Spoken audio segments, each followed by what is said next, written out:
Konsomutu kakinwanila. Konsomutu kakinwanila. Konsomutu kudinwanila. Oya ligolo bakie. Montona monta telema ami. Ya Révérend Roger. Ezali Kaza Nelo Wanzambe. Il a la grâce de Dieu. En tout cas, Nelo Wanzambe. On a dit que Nzamba comme si il y a une dimension. Si Nzamba est Israël a pas pour la Pasteur Roger Azaïli Pamboli Pona. Asa na grâce ya ko persuader ba malobezo pénétrer et yango même ezo mema délivrance affranchissement na bana na Nzambe. Oyo nyose bombana ebimi na poisse. Kabanda na banda koyoka mateya. Mateya lelo en tout cas nazalaki penza na esenga makasi. On dirait atei ndenga atei bakinyo sote. Quand na pasteur na moni plus ma qualité, na moni plus talent que l'homme. En tout cas, j'ai senti la puissance de Dieu. Mais en Konsomutu kadimwani là. Vraiment, tofambola mingi na koleka mosala ya Nzambe na kati na lingomba oyo. Très chers fidèles téléspectateurs, les amis de Konsomutu Kakinwanina, Tikanzambe, il y a la liberté s'arrache, Nzambe wana oyo boporta na kati na mitema na bino, aleka na ko pambola bino na bisika biso oyo esili koyeba na kozwa mabino esengo na kati na motema na ngai kaka lolenge boyebi ezali koyeba bino ebele liboso na bililingi na bino en train de suivre votre humble serviteur que vous préférez bien d'ailleurs en l'occurrence l'homme de Konsomutu Kakinwanina. J'aimerais vous inviter à la prière avant de pouvoir écouter la parole de ces jours. Seigneur, encore une fois, merci. Toi qui as voulu ces jours, toi qui as mis à notre disposition cette occasion, nous te remettons tout. Que ton nom soit glorifié. Au nom de Jésus-Christ, nous avons tous prié et nous disons Amen. Voilà. Nous sommes dans le livre de 1 Samuel, au chapitre 17. Nous allons lire à partir de 55e verset jusqu'au verset 58. Nous lisons très rapidement au nom de Jésus-Christ. David prit la tête du Philistin et la porta à Jérusalem et il mit dans sa tente les armes du Philistin. Lorsque Saoul avait vu David marcher à la rencontre du Philistin, il dit à Abner, chef de l'armée, « De qui ce jeune homme est-il fils Abner ?» Abner répondit, « Aussi vrai que ton âme est vivante, ô roi, je l'ignore. Informe-toi donc de qui ce jeune homme est-il et fils, dit le roi. » Et quand David fit de retour, après avoir tué le Philistin, Abner le prit et le mena devant Saoul. David avait à la main la tête du Philistin. Saoul lui dit, « De qui es-tu fils, jeune homme ?» Et David répondit, « Je suis fils de ton serviteur Isaïe, Bethléemite. » Très cher bien-aimé dans le Seigneur, nous avons le coup pour cette opportunité où il s'appelle qui kotia na disposition ya ngai na yo pour que toka koyoka ozali liloba. La Bible nous parle ici d'une histoire vraie où il s'est passé na kati na bana na Israël.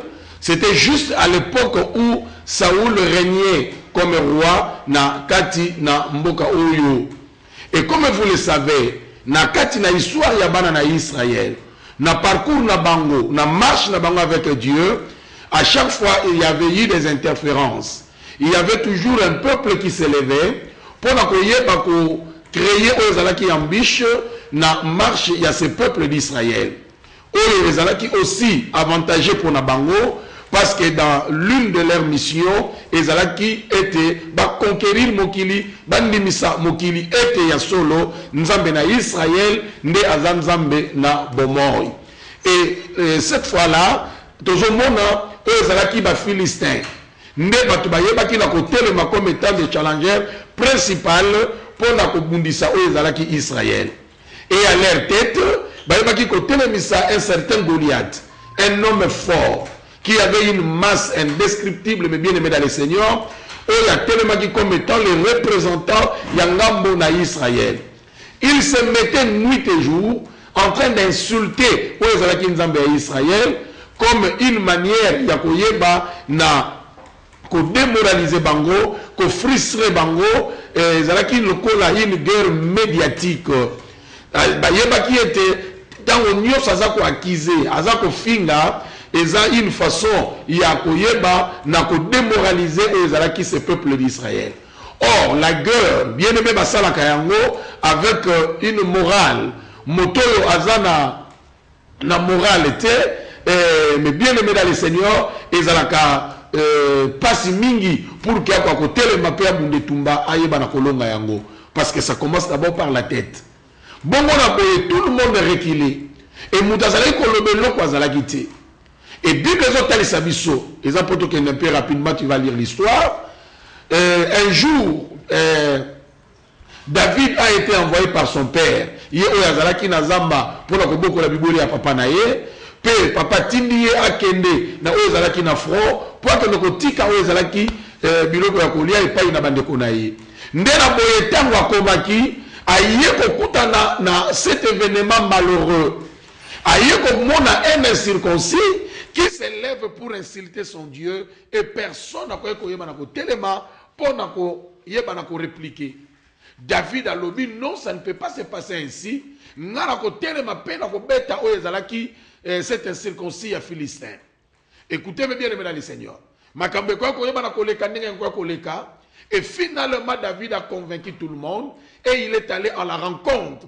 Il y a oyezalaki Goliath, le représentant de Philistin. Bien aimé ayebaki na ko beta ye pe ayebaki na ko kata oyezalaki mutuna ye. David a réalisé oyezalaki exploit. Exploit David ayebaki na ko réaliser et wapi epai oyo bambiaka mibali barekilaki epai wapi roi ye moko akokaki même pas ko fiotola oyezalaki mbanga, mais David a osé et il a réussi. Et tikaki te indifférent oyezalaki tout le monde et beaucoup plus le roi à s'intéresser à koluka koyeba na likambo eko koyeba na ko se passer boye mwana yango a réalisé eloko oyo finalement aza mwana ya nani atindi oyezalaki Abner kene nanu ko se renseigner tunelanga mwana yango aza mwana ya nani na lobi Abner a répondre pas ina roi a lobi en tout cas nazoloba na yo bosolo même ngai pe naza ko ignorer soki akoki koyeba na kozala oyo ezali mwana ya nani. Écoutez-moi mes frères bien-aimés dans le Seigneur. Suka nango roi tindi ye kaka a insisté kende kokutana na ye luka oyeba finalement aza mwana ya nani. Ndena boye Abner a se déplaçaki akeko solo lana David atuni ye motuna ajuya memie tie pa ina roi atuni ye motuna oza mwana ya nani. Pe David a répondre naza oyezali mwana ya Isaïe le Bethlehemite. Bien aimé dans le Seigneur, nalingi olandanga attentivement pour tomber un peu kozwa eloko nalingi kolobela lelo. Le vrai problème ici, David a gagné la guerre. David a pu réaliser un exploit. C'est vrai, ezali kambo a positivé, ezali kambo esengela ki mema batu bayeba na ko applaudir. Bible lobi ba applaudir David. Na lobi na yo asali esengo ya tout le monde. A bénéficié na oyezalaki na ba éloge ya tout le monde. Mais comme si cela ne suffisait pas, roi a insisté kaka baluka koyeba David yango finalement aza mwana ya nani. Écoutez-moi mes bien-aimés dans le Seigneur. Insiste à l'objet de qui est-il le fils? Parce que au fait, et l'autre liboso roi azalaki koyeba na ko ignorer ayeba ki lisusu te abosanaki oyezalaki tata ya David azalaki lisusu na idée quand bien même tata wa David c'est son serviteur mais ayeba ki lisusu te, c'est-à-dire tata ya David kombo na ye image na ye et pas ina roi et quoi qu'on la brouiller bien aimé oublié mokile yeba ki lisusu te mais na zolo banayo à travers le fils na eloko oyo fils asali ne esali ete e ya ko rappeler lisusu epai na roi oyo ezali kombo ya tata na ye. Écoutez-moi, mes frères bien-aimés dans le Seigneur. Quand le roi azotuna motuna, parce que le roi comprend une chose, ayebi très bien. C'est vrai, le fils a réalisé exploit. Asali eloko ya munene, mais le roi zo comprendre, oyo fils asalaka, ezalaka kaka le fruit, ya source na ye, ya esika oya auti. Mwana monisaka, mwana bimisaka oyo, azui na racine na ye, c'est-à-dire na source. Azo comprendre une chose. Mwana zalaka fruit. Ndenge bibelobi ya ba entraille. Autaka quelque part. Et loko yesalaka mwana. Yokanga très bien. Bien aimé dans le Seigneur. Azuakango epaya moboti na ye. Lana même l'idée ya Paul. Na oyezali de Timothée. Na chapitre 1er. Yoke loko azoloba. Akoloba na Timothée. Ete foi oyeza kati na yo. Ezalaki liboso epai na koko na yo. Koko na yo. Akitisi yango epai na mama na yo. Oyezali Eunice. Bongo yo otire yango epai na mama.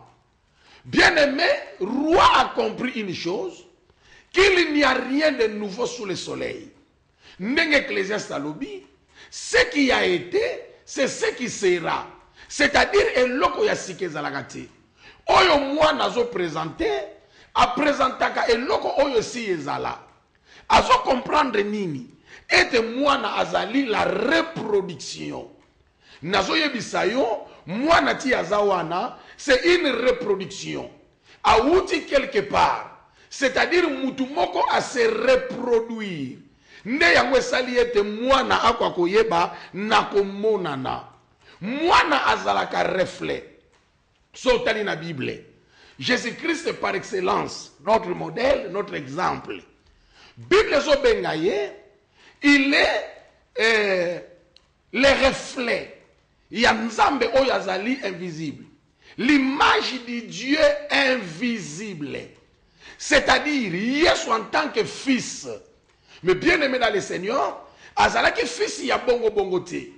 Attirer existence na yete, ce qui n'importe où. Mais attirer existence na ye, na oyezali, comme disent les Bakongo na kisina, na oyezali source.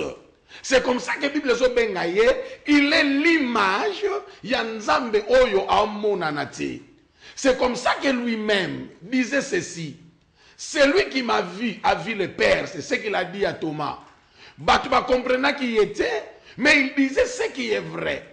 Celui qui m'a vu a vu le Père. Parce que Azalé ko comprendre qu'il est le reflet yanzambe, azo reflété oyezali tata na ye. Yangono moni batamokili balobaka boye. Éduquer une femme, c'est éduquer toute une nation. Pourquoi? Parce que batubazo constituer une nation, ce sont les enfants.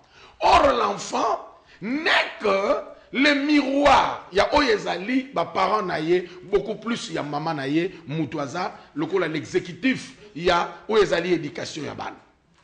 Bien aimé l'andangaï très bien. C'est-à-dire, il était Saoul azotuna motuna, azo comprendre que moi na oyo, tia comme à niveau pour réaliser loko oyo, attirer yango quelque part. C'est-à-dire, David en question, makambo oya sali, ezakaka la continuation. Ce n'est que la suite. Et par là, vous allez comprendre une chose, mais bien aimé dans le Seigneur. Bible zoloba boye, nzambe tanga zoloba na Adana Ève na Genèse, alobi boye, soyez féconds et multipliez-vous. C'est-à-dire, eloko yesalemaka. Tango batuba balani, oyo Bible zoloba, que le fruit de vos entrailles, c'est une bénédiction, c'est une récompense. Ce fruit des entrailles-là a comme objectif, mes frères, moto ayeba na komi multiplier, moto ayeba na komi reproduire. C'est comme ça que Dieu nous a donné la vie éternelle. Oyo moto a perdu qui Jésus-Christ aye kozong cette vie éternelle. Pourquoi? Parce que Nzambe akela moto na esprit ya l'éternité. Na lobaka na yo toujours que ce qui moto akufi nzoto polaka, mais l'esprit ne meurt jamais. C'est-à-dire l'esprit à moto kobaka. Yokana lobana yo mes frères bien-aimés dans le Seigneur.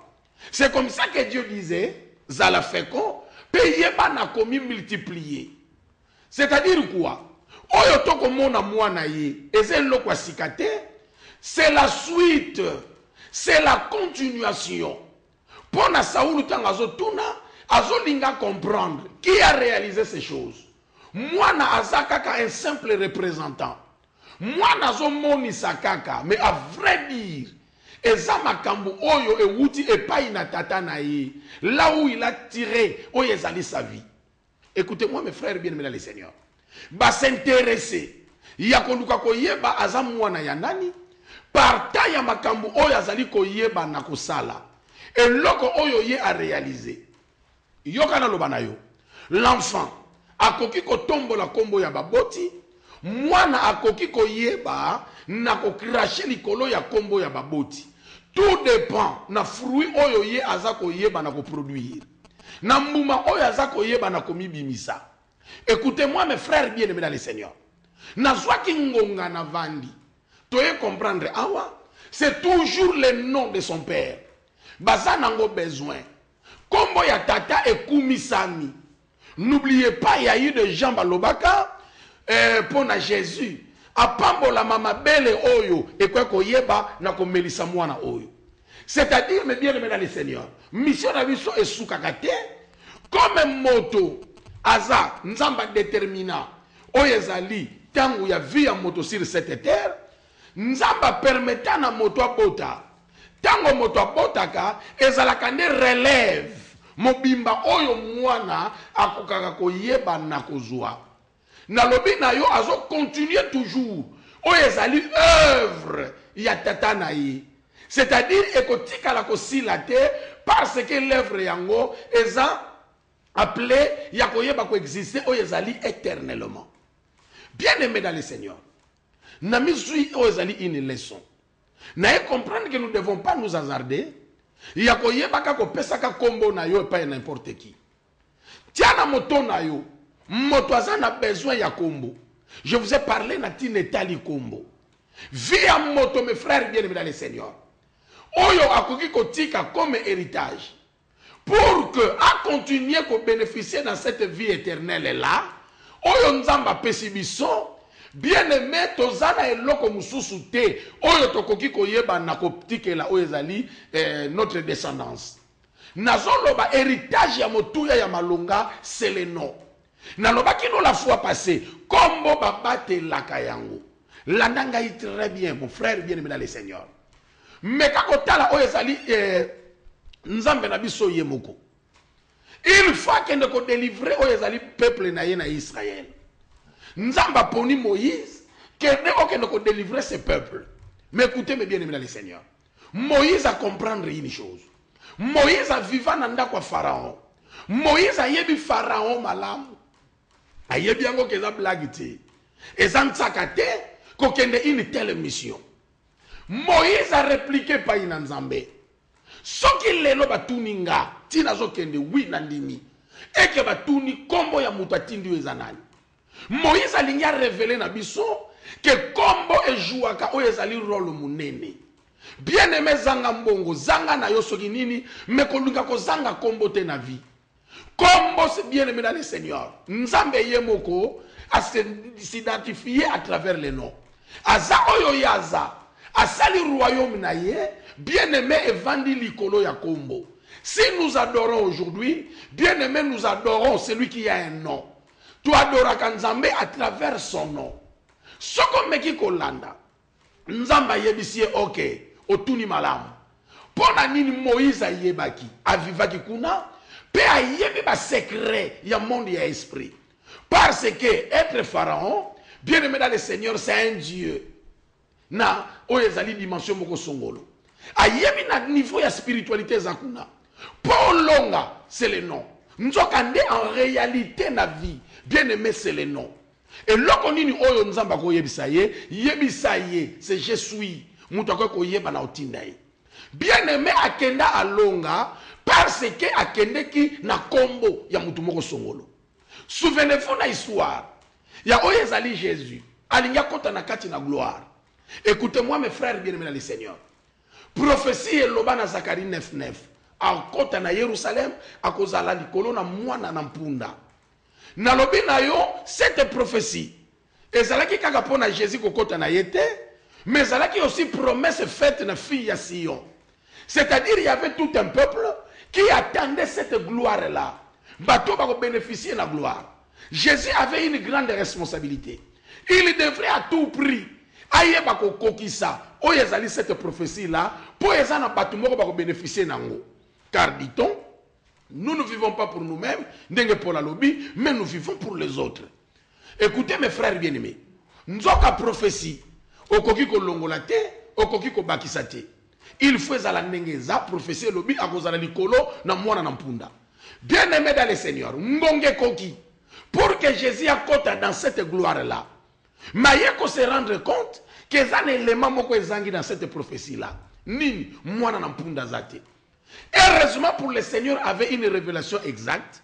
Il savait, et si comme moi mpunda wana zana befage, il faut récupérer. Mais le Seigneur a compris. Nakozoye ndenge nini. Et loko eko sa la gloire nanga. Écoutez-moi mes frères. Ne ayebisi bango, bokende, boloba na bango, soki ba boyi, boloba ke c'est le Seigneur mutatindi. Nga munatindi. Botange la bango kombo nanga. Kolwa yebaki ndenge nini kombo neza eko yeba na ko peser. Frère, quand on n'a pas de nom, tiens na mutu na yo même gloire au vivre yangote. Or ceux qui ont vivre gloire te, les gens ne croiront pas non plus que notre Dieu est dans la gloire. Souvenez-vous na histoire ba fils ya Seva. Ba monika ka basala ndenge lelo tout le monde, trop de parvenus na makambo yango ya vie.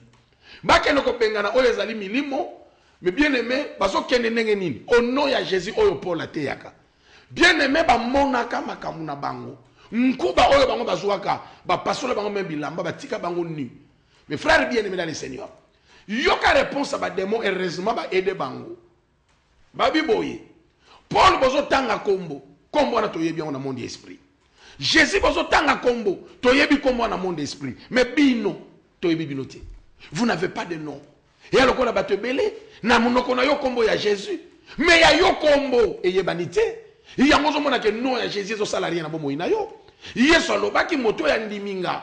Ako sala makambu to lekanga. Et il a promis nzamba lobi tanga zo benga Abraham je rendrai ton nom grand. Nzamba lobaki teke diembele na sima kombo nanga. Malobi ke ya yonde soko ndimi kombo nanga na ko yesa ya yonde munene. Bien aimé vie evandi na kombo. Tomoni awa David alongi mais Saoul azotinga maye bakaka aza mwana ya nani? Kombo ya tatane nani? Pona